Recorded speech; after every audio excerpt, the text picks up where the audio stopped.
අයිබෝවන් ඔයාලට අද අපි බලමු මේ වගේ රසවත් කරවිල මාළුවක් කොහොමද තිත්ත ගොඩාක් අඩුවෙන් හදාගන්නේ කියලා. ඉතින් කරවිල තිත්තයි කියලා ගොඩක් අය කන්න කැමති නැහැ. අද මම කියලා දෙනවා ඔයාලට කොහොමද මේ වගේ රසවත්ව ගොඩාක් තිත්ත අඩුවෙන් හදාගන්නේ කියලා.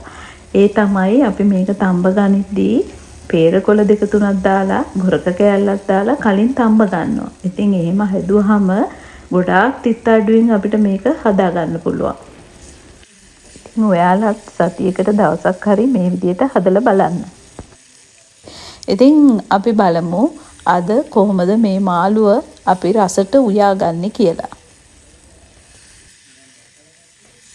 අද අපි මුලින්ම කරවිල ටික තඹ ගමු. ඒකට අපි මේ විදිහට පුංචියට කෑලි කපාගෙන මන්නම් ඇට ටිකක් ඉවත් කළා. පේරකොළ 2-3ක් එකතු කරනවා. ඒ වගේම ගොරක කෑල්ලක්, ලුණු ටිකක් සහ කහ ටිකක් එකතු කරනවා. ඉතින් කරවිල තඹ ගනිද්දි ගොඩාක් වතුර එකතු කරන්න එපා. මේ වගේ පොඩි ප්‍රමාණයක් එකතු කරන්න. මොකද කරවිල ටික වැඩිපුර තැම්බිලා යන්න පුළුවන් නැත්තම්. දැන් මේක අපි හොඳට කලවම් කරලා ලිපේ තියලා වහලා තඹ ගන්නවා. වතුර පෙරහරින්න තරම් එකතු කරන්න එපා. මේකෙම හිඳෙන තරම් ප්‍රමාණයට වතුර එකතු කරන්න. දැන් මේ විදිහට කරවිල ටික තඹ ගත්තට පස්සේ අපි කෑලි ටික වෙනම අයින් කරගන්නවා. අපි පේරකොළ එකතු කළානේ. ඒ ටිකත් අයින් කරගන්න. ඊට පස්සේ ගොරක කෑල්ල එහෙම්මම තියන්න අපිට ඒක මාළුවට එකතු කරගෙනම උයා ගන්න පුළුවන්. එහෙම වුණාම අපිට තක්කලි එහෙම එකතු කරන්න ඕන වෙන්නේ නැහැ. දැන් ඒ භාජනයේටම අපි තෙල් ටිකක් එකතු කරලා නැවතත් රත් කරගන්නවා. ඊට පස්සේ අපි ඒකට මේ විදිහට මිරිස් කරලක් දෙකක් මේ විදිහට කඩලා එකතු කරනවා. දැන් අපි ඒකට කපාගත්තු ලුණු ටික එකතු කරනවා. ඉතින් ඕමනා කරන දේවල් ප්‍රමාණවල් සියල්ල මම පහතින් සඳහන් කරනවා. ඔයාලට බලා ගන්න පුළුවන්. දැන් අපි පුංචියට කපාගත්තු සුදු ලුණු, කරපිංචා, රම්පේ තියෙනවා නම් ඒ සියල්ල එකතු කරනවා. එකතු කරලා මේ විදිහට ටෙම්පරාදු කරගන්නවා. දැන් අපිට පුළුවන් උළුහල් ස්වල්පයක් එකතු කරන්න. රසයත් ගුණයත් ඒකෙන් වැඩි වෙනවා. ඒ වගේම මිරිස් කුඩු 3-5 එකතු කරනවා. එකතු කරලා නැවතත් මේක හොඳට කලවම් කරගන්නවා. දැන් මේක මේ විදිහට ටෙම්පරාදු වුණාට පස්සේ අපි කහ ස්වල්පයක් එකතු කරනවා.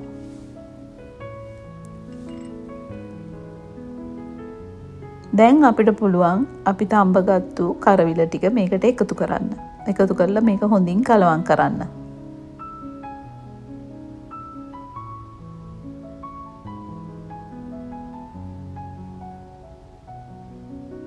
මේක මේ විදිහට හොඳින් හැම කෑල්ලකම අපේ මිශ්‍රණය දැවටෙන විදිහට කලවම් කරලා වහලා අපි විනාඩියක් විතර උයා ගන්නවා. නැවතත් මේක ඇරලා අපි කලවම් කරගන්නවා. අඩිය අල්ලන්න දෙන්න එපා.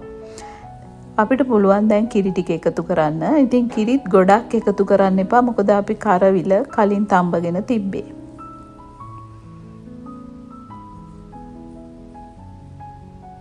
මේ විදිහට හොඳින් කලවම් කරගෙන අපිට ලුණු අඩු නම් ලුණු ටිකක් එකතු කරගන්න පුළුවන්.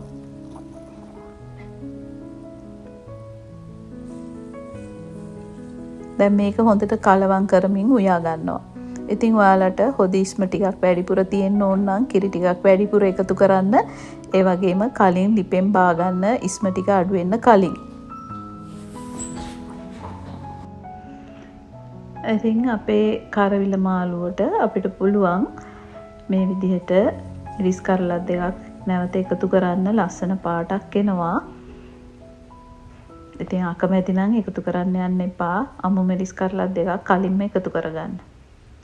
ඉතින් මේ දැන් අපේ කරවිල මාළුව හරි. ඔයාලත් මේ විදිහට හදලා බලන්න. කමෙන්ට් එකකින් ඔයාලගේ අදහස් දක්වන්න. දිගටම මාත් එක්ක එකතු වෙලා ඉන්න කියලාත් ඉල්ලලා ඉන්නවා. ඉතින් ඔයාලට ගොඩාක් ස්තුතියි. ආයුබෝවන්.